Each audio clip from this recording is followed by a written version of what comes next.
17 nang nasawi dahil sa pananalasa ng bagyong Inday at habagat sa bansa. Ayon sa Office of the Civil Defense, 9 na iba pa ang nawawala habang 4 ang naitalang sugatan. Sa ngayon, patuloy ang verification sa casualty count. Aabot naman sa mahigit 112,000 families o halos 515,000 individuals ang apektado. Nasa higit 16.4 million pesos na rin ang halaga ng tulong na naipagkaloob ng pamahalaan. Doble dagok ang kinahaharap ng mga residente ng Jose Abad Santos sa Davao Occidental.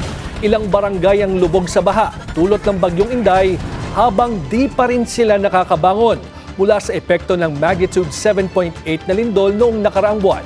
Narito ang Agenda Weekend Report ni RJ Rosalado.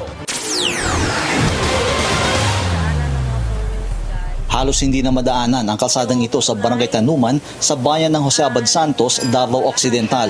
Nakahambalang kasi ang mga nabuwal na puno at ibang debris na inalod ng rumaragas ang baha. Hindi bababa sa 4 na mga bahay ang nasira sa barangay na ito dahil sa lakas at laki ng tubig baha mula sa ilog. 9 na katao naman ang pinangangambahang nalunod at pinaghahanap pa rin hanggang ngayon. Ang malakas sa pag-ulan sa bayan ng Jose Abad Santos ay dulot ng habagat na pinalakas pa ng bagyong Inday.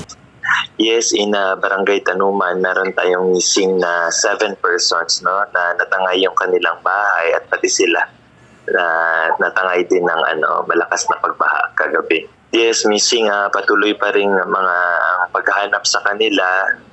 Medyo mahirap lang yung weather condition dahil umuulan pa rin hanggang ngayon. Lahat ng 26 na barangay sa Jose Abad Santos ang lubog sa baha. Halos kalahati naman dito ay mas matindi ang tinamong pinsala. Gaya dito sa Sitio Balantakon, Barangay Kalbay, kung saan pinasok ng tubig baha ang mga kabahayan sa tabing ilog.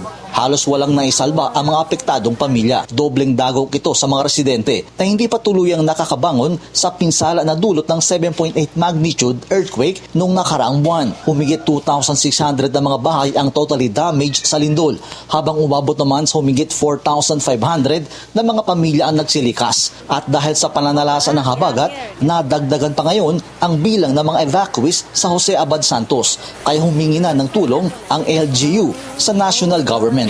Kahit ubusin pa natin yung buong budget ng munisipyo, hindi natin kakayanin yan. And of course, we need the national government to really intervene in this situation. Isa sa mga long-term program ng munisipyo ay ang pagtatayo ng mga relocation area para sa mga pamilyang nagsilikas. Hindi na kasi silang papayagang bumalik pa sa kanilang dating tahanan dahil sa banta ng lindol at pagbaha. Para sa Agenda Weekend, RJ Rosalado, Billionaire News Channel.